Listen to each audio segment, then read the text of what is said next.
cakep ternyata tidak. Nah inilah kadang-kadang menurut saya kita tidak tahu saja apa potensi yang bisa kita kembangkan. Sesungguhnya nggak ada ya, kita itu faktor X tidak ada. Allah menciptakan kita ahsan takwim ya. Saya kira itu jadi pegangan kita. Itu yang pertama. Yang kedua, saya teringat cerita dengan guru saya dulu ketika di SD.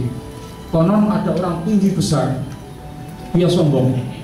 Dia mengatakan gini, ayo kamu orang yang kerdil gitu kan, kalau kamu bisa menyentuh jidat saya saya kasih 1 juta.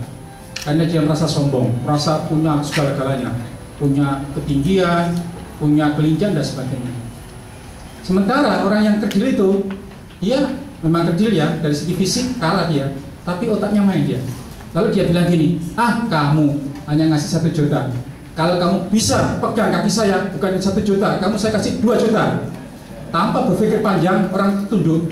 Begitu tunduk mau nyentuh kakinya, udah kedahuluan. Nah, sudah kamu kena kan? Udah kedahuluan.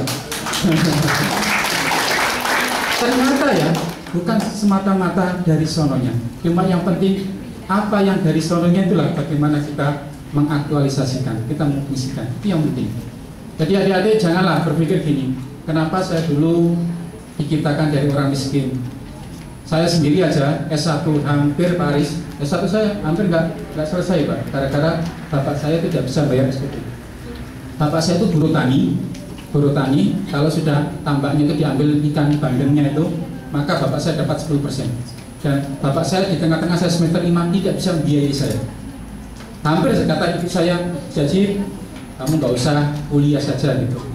Tapi saya ingat ya, teman saya itu agak kaya. Dia SPP-nya itu yang bau bayar 1 tahun saya pinjam seperti itu. Tapi ya dengan berdoa dan sebagainya, alhamdulillah ternyata itu bisa selesai, bahkan bisa terbaik.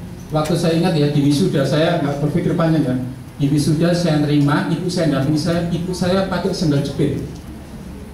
Saya tahu itu berikutnya begitu foto-foto ada, ya Allah sampai sebagainya. Tapi bahkan ketika ibu saya itu mendampingi saya ini sudah di belakang itu, ditanya orang sebelah, ibu anaknya S1 atau D2?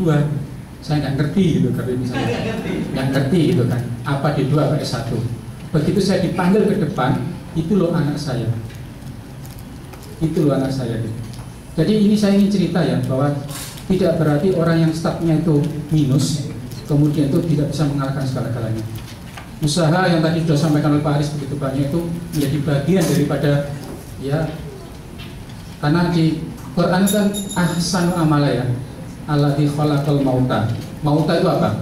Jelek, miskin, sakit, kerdil, apapun ya. Wal hayata, sehat, kaya, kemudian apa? Cantik dan seterusnya. Liyabluwakum, yang penting itu. Menguji kalian, ayyukum, siapa di antara kalian ahsan amala. Ahsan ya yang penting. Bukan aktar, bukan. Ahsan. Ini kata kunci. Itu ya yang pertama di nusin. Jadi keterbatasan apapun mungkin kita menganggap itu keterbatasan, tapi jika itu kita gunakan justru itu kelebihan kita itu. Karena tidak mungkin Allah menciptakan sesuatu pada diri kita itu sia-sia, tidak mungkin itu. Maaf kalau tak ada batilan kan. Kemudian minder. Memang secara psikologis saya dulu itu karena background saya miskin itu, kuliah pun ketika semester 1 untuk tanya aja nggak berani. Kalau saya tanya itu saya catat, kemudian saya pegangan kursi di depan saya, betul itu ya, saya pegangan sambil saya baca gini, saya baca. Itu yang pertama. Yang kedua, tidak saya catat di tangan saya, minimal saya ada poin. Sebab kalau saya blank gitu, kalau orang sudah nggak confident itu blank biasanya gitu, kita repot kan, makanya ada catatan. Nah, saya mulai berdiri, berani berdiri. Lalu lama-lama sudah terbiasa. Terus ternyata setelah itu, saya sering diundang di Unibro. Saya orang IAIN. Wah, orang IAIN dulu beda. Adik-adik ini untung sekali punya nama UI negeri lagi, gitu kan. Dulu Aris ya, saya ditanya teman saya Unibro waktu saya di Malang, Cip, kuliah di mana? Di FT itu. Semua orang mengatakan FT itu fakultas teknik, padahal itu fakultas tarbiyah itu. Tapi bersamaan dengan kita bergaul, tadi betul itu ya bergaul. Artinya oh ternyata kita punya kemampuan ya yang orang lain tidak punya, dan itulah bisa kita isi. Nah seperti itu. Jadi ya confident biasa lah. Ada banyak faktor yang membuat orang itu tidak confident, orang itu minder, inferior, memang banyak. Tapi itu bisa kita lawan kok. Kita lawan. Yakin ya, yakin. Bahkan dalam hasil penelitian adik-adik ya, orang ya yang hebat itu bukan karena dari stat yang apa namanya yang tinggi gitu, dari stat yang sangat rendah bahkan minus. Justru itu daya dorongnya dalam bahasa psikologi adversity quotient-nya itu lebih kuat. Mohon maaf ya, saya pakai bahasa yang gampang aja. Orang kalau nikah yang dulunya tidak pernah konflik ketika pacaran, begitu konflik sedikit gampang cerai. Saya tidak menyarankan Anda pacaran, bukan gitu ya. Tapi kalau dulu sudah pernah sempat konflik apa gitu, begitu masuk kehidupan nyata, adversity quotient-nya, daya ketahan bandingannya itu kuat. Maka ya udahlah, kita lalui bersama gitu. Sama ya, mulai belajar dari yang mulai gemetaran, grogi dan sebagainya, sampai nanti kita ya sambil kita berdoa. Lalu yang terakhir tadi kok minta doa sekali ya. Sebetulnya ada ya dalam tarekat. Oke, waktunya sudah mau lagi. Udahlah kapan-kapan aja. Saya bukan kiai yang ngasih ijazah. Doa itu yang penting hati kita kok. Kenapa sih kalau kita berdoa di Raudhah itu jauh mustajabah itu bukan karena lafaz doanya, tapi hati kita yakin bahwa di Raudhah itu ijabah. Saya itu punya jamaah banyak ya ketika haji itu. Lalu saya doa, ya Allah, saya nanti bawa 2 jirgen, saya masukkan di dalam koper. Ya Allah, mudah-mudahan demi jamaah saya di Indonesia sana, loloskan saya 2 koper itu, 2 koper sama istri, dua-duanya ada isi 10 liter gitu. Ternyata Pak, teman-teman tuh banyak dirobek. Saya dan istri saya lolos. Saya doanya pakai bahasa Indonesia, bukan pakai bahasa Arab. Tapi begitu saya sampai di rumah, dapat itu ya, air Zam-Zam 20 liter itu berdua, saya malah jadi nyesel saya. Kenapa doa saya kok hanya sekedar minta air Zam-Zam, nggak minta orang kaya, nggak minta. Kalau doa saya itu diterima. Jadi bukan persoalan doanya. Kenapa orang yang didolimi itu langsung diterima? Karena kesadarannya, waduh. Coba kalau kita didolimi itu, seluruhnya potensi itu kita keluarkan. Ya Allah gini gitu. Tapi saya sarankan ya, kalau berdoa gitu jangan doa gitu. Ya Allah, dia menyakiti saya, ya Allah, berikan dia kecelakaan, jangan. Itu lose. Anda rugi, kalau didolimi, dia juga rugi. Mendingan gini doanya, ya Allah, saya didolimi dia. Oleh karena itu, ya Allah, rizki yang seharusnya kau berikan pada dia, berikan saya saja gitu. Itu lebih positif itu. Ya, assalamualaikum warahmatullahi wabarakatuh. Baik, saya ingin menjawab, tapi semuanya biar merasakan ya. Silakan semuanya berdiri. Karena saya akan menasihati dengan bawah sadar Anda. Yang makan ditelan, yang bahan berdiri ya. Karena saya ingin menasihati Anda dengan pikiran bawah sadar. Perhatikan baik-baik, karena tekniknya adalah teknik menasihati diri. Anda rasakan, letakkan tangan kanan Anda di dada Anda seperti ini. Rasakan detak jantung Anda. Sekarang tidak ada suara, fokus dengarkan saya. Pejamkan mata Anda, tundukkan kepala Anda. Sekarang pejamkan mata Anda, tundukkan kepala Anda. Khusus untuk mahasiswa dan mahasiswi, rasakan saat-saat pertama Anda mau berpisah dengan orang tua Anda. Saat-saat malam terakhir di mana Anda harus berangkat dari desa Anda, dari daerah Anda, dari kota Anda menuju ke UIN di sini. Rasakan malam hari itu ketika Anda tertidur. Ketika Anda tertidur dan Anda belum benar-benar tertidur. Masalah seorang wanita agung yang bernama Mama. Seorang wanita agung yang mencintai dan melahirkan Anda. Hadirkan peristiwa yang pernah Anda rasakan. Hadirkan seorang wanita agung yang bernama Bunda, yang bernama Mama, yang bernama Ibu duduk di tempat tidur Anda, menatap wajah Anda, menengadahkan 2 tangannya, dan Anda mendengar doanya. Ya Allah, sehatkan anakku, berikan usia panjang untukku sehingga bisa menghadiri wisudanya suatu hari nanti. Jaga dia ya Allah, karena hari ini aku tidak bisa lagi menjaganya. Aku titipkan dia kepada-Mu. Ya Allah, berikan ketabahan, kesehatan, dan kemampuan anakku untuk melampaui semua permasalahan yang dia alami nanti. Lihatlah seorang ayah yang Anda miliki masuk ke dalam, dan ayah itu berkata kepada ibu Anda, "Ibu, saya yakin dia adalah anak terbaik yang pernah Ki miliki. Saya yakin dia adalah anak terbaik yang bisa menjaga adik dan kakaknya suatu hari nanti. Saya yakin dia adalah anak terbaik yang akan mendoakan dan membanggakan kita di hadapan Allah suatu hari nanti. Bu, saya yakin suatu hari nanti dialah yang akan memuliakan kita, akan menjadikan masa tua kita bahagia." Dan saat itulah ibu Anda dengan pelan-pelan mencium kening Anda, padahal Anda belum benar-benar tertidur. Ayah Anda menyelimuti Anda dan menutup pelan-pelan pintu kamar itu. Dan sekarang Anda ada di sini. Tidak ada alasan Anda untuk minder karena Anda masuk ke sebuah universitas negeri. Tidak ada alasan Anda untuk mundur karena orang tua Anda sudah membanggakan Anda pada semua orang bahwa anaknya sekolah di kota, anaknya sekolah di negeri, anaknya sekolah di sebuah perguruan tinggi yang besar, yang megah, yang gedungnya jauh lebih tinggi dari semua gedung dari apa yang ada di desa dan di kampungnya. Suatu hari nanti ketika Anda di wisuda, suatu saat nanti ketika Anda di wisuda, rasakan sebagaimana tadi profesor bercerita. Mungkin ayah dan ibu Anda tidaklah pakai baju yang hebat, bahkan mungkin dia pakai sepatu satu-satunya yang dia pakai, yang dia punya, atau bahkan meminjam dasi demi menghargai Anda, anaknya yang wisuda. Hadirkan ketika ibu dan ayah Anda duduk di belakang menanti nama Anda dipanggil.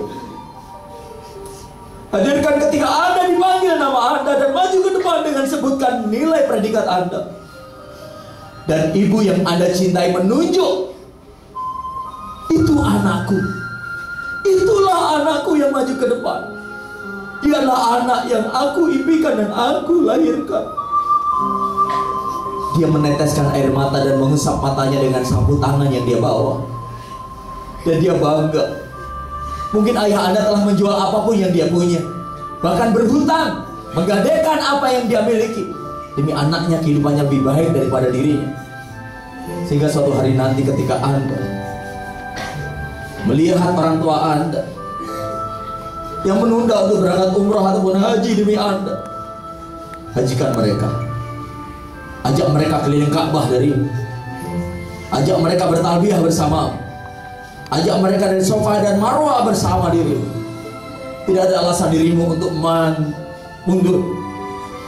Tidak ada alasan untuk minder, karena engkau hari ini adalah orang terpilih. Tidak semua orang mampu ada di sini. Engkau dipilih. Tidak semua orang yang layak ada di sini. Yakinlah, jadilah angkatan terbaik dari semua angkatan yang ada. Kompak, disiplin, dan kalian harus saling berempati. Masuk bersama-sama, wisuda bersama-sama, masuk bareng-bareng, wisuda bareng-bareng. Kalian harus mampu saling menasihati, saling mendukung, saling memberi, saling menerima. Dan inilah sebuah konsep sederhana. Tidak seorang pun yang hebat di sini kecuali kalian benar-benar menjadi orang-orang yang berempati. Bantu desainmu untuk bisa membantumu, bantu orang tuamu untuk bisa membantumu dengan cara menjadi pribadi yang baik, pribadi yang hebat.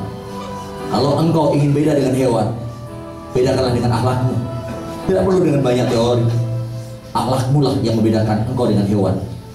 Perbuatan baiklah yang membedakanmu dengan binatang. Kalau engkau ingin lebih cerdas dari yang lain, lebih tekunlah, lebih rajinlah, komitmenlah, konsistenlah. Karena engkau kesini bukan sekedar bermain game online, bukan sekedar pacaran dan mencari jodoh. Engkau kesini untuk memutus garis keterbelakangan orang tuamu, garis kemiskinan orang tuamu, garis kebodohan keluargamu.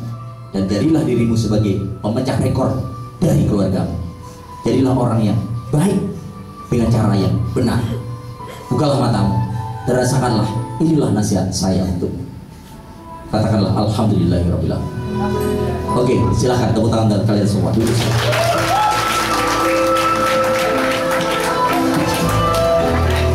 Saya rasa cukup, itulah jawaban dari semua pertanyaan. Baik, hadirin sekalian, sudah jam 12 lewat 10 menit dan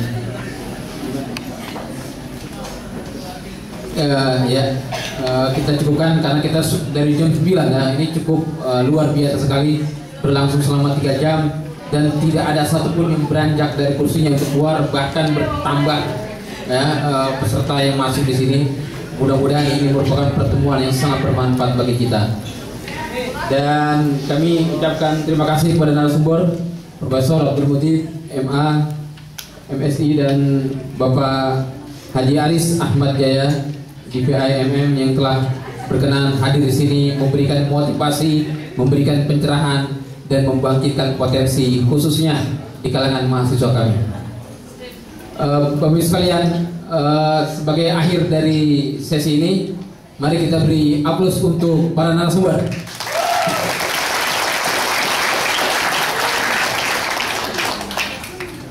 Oke, ini adalah nomor kontak yang bisa dihubungi untuk Pak Aris Ahmad Jaya. Silakan dicatat. Dan kami, ada satu hal yang ingin disampaikan oleh Pak Aris. Silakan. Sebelum saya pulang, Anda bisa catat nomor ini, karena 5 hal yang tadi saya lupa sebutkan pada Anda. 5 hal yang membuat sukses para mahasiswa sebelum Anda pulang ada di 5 jari ini. Yang pertama adalah jempol. Jempol adalah kemampuan Anda menghargai dosen Anda, kemampuan Anda menghargai orang-orang di sekitar Anda, kemampuan Anda menghargai orang-orang yang berkontribusi atau bahkan sekecil membantu Anda. Jempol, menghargai. Yang kedua, tunjuk fokus. Anda fokus hari ini bukan untuk bermain, bukan sekedar untuk rekreasi, bukan untuk sekedar mendapatkan label mahasiswa atau mahasiswi, tapi fokus. Anda memutuskan garis keterbelakangan keluarga Anda. Dari tengah ini lebih tinggi adalah keunggulan. Dapatkan satu keunggulan yang membedakan Anda dengan orang lain. Saya dokter hewan, itu pun Anda tahu. Gelar saya di RH.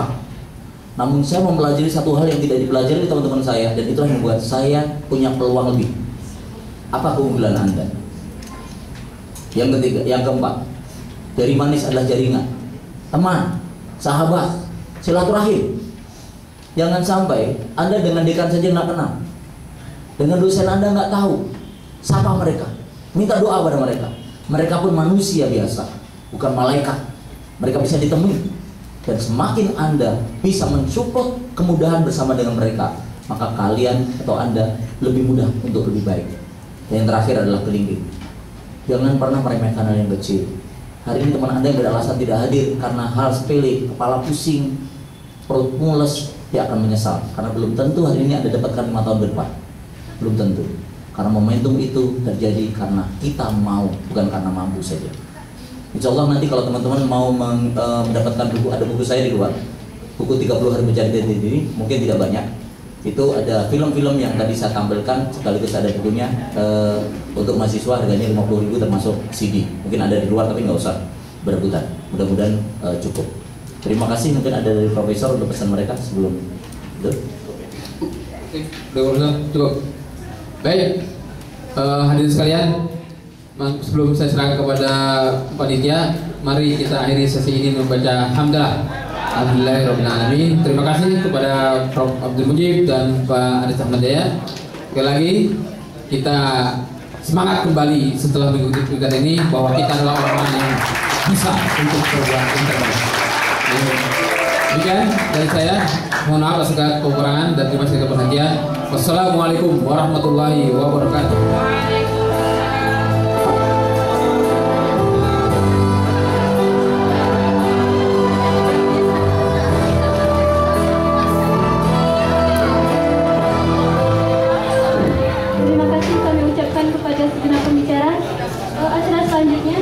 Penyerahan cendera mata kepada pembicara oleh Bapak Dekan Fakultas Kedokteran Islamiyah. Kepada Bapak Dekan dan pembicara untuk mengambil tempat.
inilah rangkaian acara kita.